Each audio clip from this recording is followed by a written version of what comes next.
1984, de George Orwell, Admirável Mundo Novo, de Aldous Huxley, ou Laranja Mecânica, de Antônio Burgess.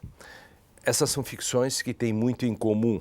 Elas podem ser classificadas como literatura distópica. O termo vem da palavra distopia, conceito normalmente usado para retratar governos totalitários que exercem um domínio ilimitado sobre um grupo social.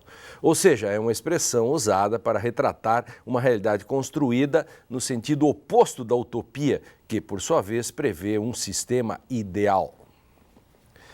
Mas qual o papel desempenhado pelo direito em sociedades com um contexto distópico? É o que vamos discutir no programa de hoje. O Direito à Literatura está começando. Fique com a gente.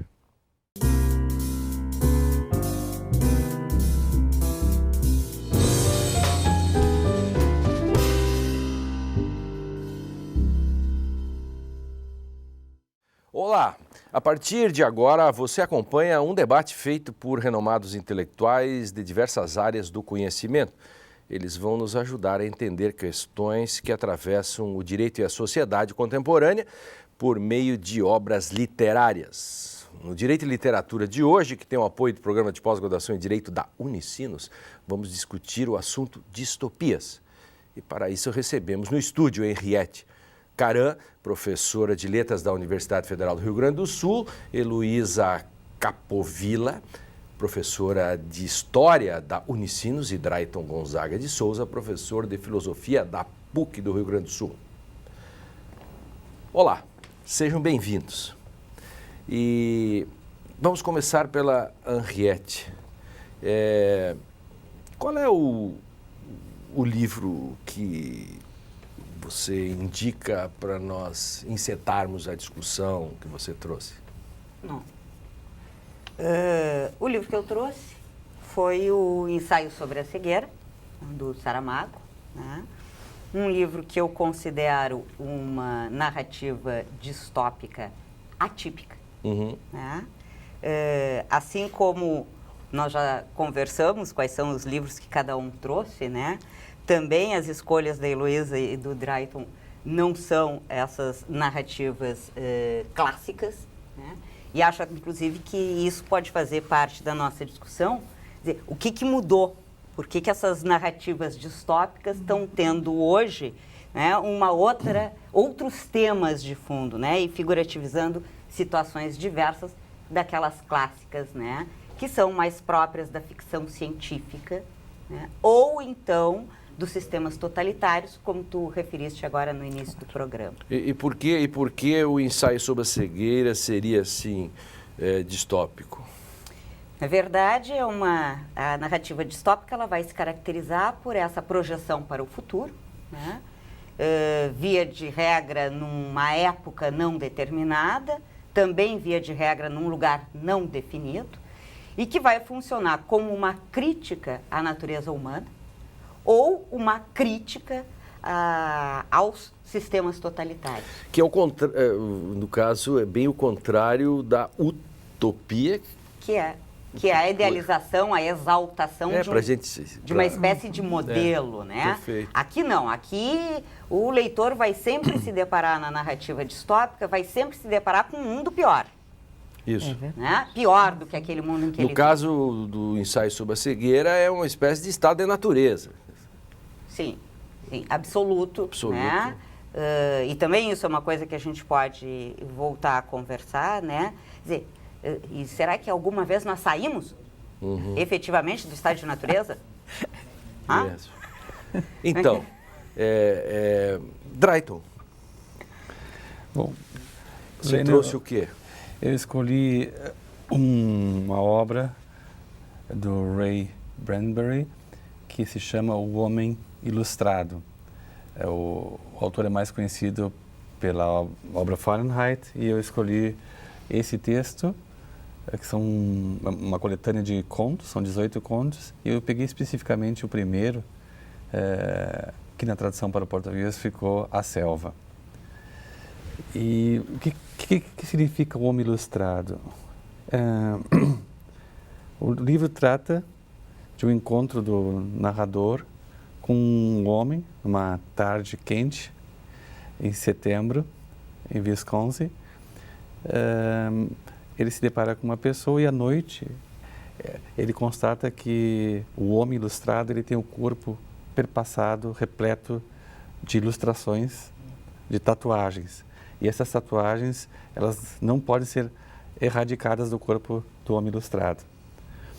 E o narrador pergunta, quem é que fez essas tatuagens? Ele responde, o homem ilustrado responde, foi uma feiticeira que não vive no presente, ela vive pelos tempos, no futuro, através dos tempos ela vive, e ela tem a capacidade, como a Henriette já antecipou, de ver o futuro, de pôr-se em situações de futuro. Então, no corpo do homem ilustrado estão tatuagens que mostram eventos que ocorrerão no futuro. E numa perspectiva não idealizada do futuro, mas uma perspectiva negativa, mais tragédias, mais um aspecto negativo, nós poderíamos falar de uma espécie de utopia negativa.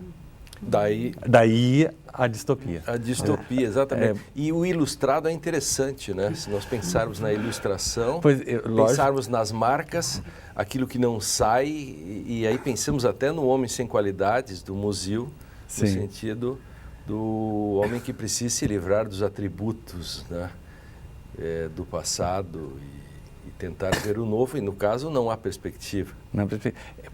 Como tu diz, também me ocorreu essa associação. Há uma possibilidade de várias associações. O livro foi escrito foi publicado em 1951, mas remete a contos escritos anteriormente.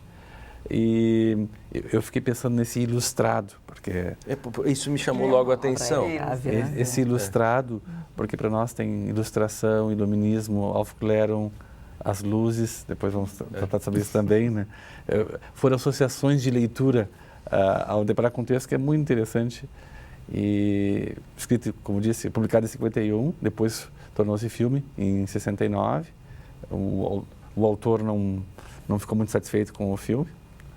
Muito bem. A gente vai tentar costurar isso depois que a Heloísa falar sobre porque o livro dela, que é mais conhecido até. Claro. Quer dizer, o Zé Saramago também, com ensaios sobre a cegueira, mas, Heloísa, trouxeste um livro bem famoso, conhecido nosso. Pois é, né? Eu trouxe o Não Verás País Nenhum, porque eu tinha uma do Inácio de Loyola Brandão, né, já conhecido. Pode mostrar ele para o nosso telespectador.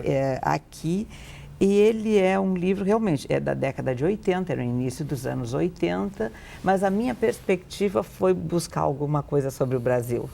Como sou professora de História do Brasil, eu achava que as distopias sobre o Brasil seriam muito importantes também de serem colocadas na discussão, porque a gente lê sobre os outros e pensa, no Brasil. Bem, e quem escreve sobre o Brasil essas distopias também pode ser chamados a estar conosco aqui, a entrar nessa discussão de quem pensa o Brasil do ponto de vista distópico, na literatura, como é que pensa, como é que vê, né? Mas ele é principalmente um livro eu diria assim, a gente conversava antes com a Henriette, de desassossego. Eu pedi só para mostrar de novo o livro, mas assim para isto.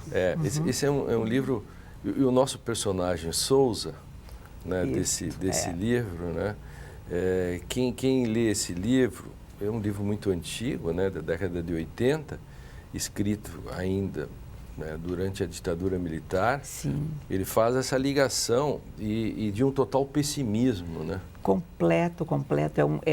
Mas ele, ao mesmo tempo, e isso que é fascinante, ao mesmo tempo que ele tem, que o Souza é um pessimista que vive este mundo que ele descreve, terrível, na minha opinião, ele tem uma coisa que se chama esperança. Ele sempre está... A cabeça não deixou de pensar, ele sempre está inquieto no sentido de encontrar uma brecha por onde ele possivelmente possa passar.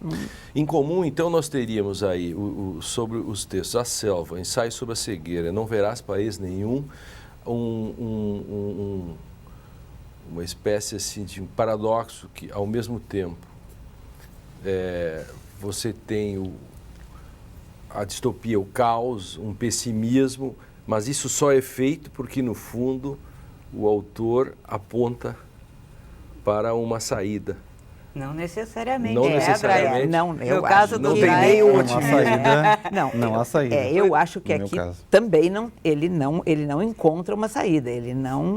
Porque a cada possibilidade a realidade se apresenta terrível. O Bob disse que era um pessimista metodológico. Eu sou um otimista metodológico, otimista no sentido do como ser. Eu sempre falo assim, é como se fosse possível dar certo. No Als Ob, do Hans Weinger, né? Eu sou um otimista metodológico, né?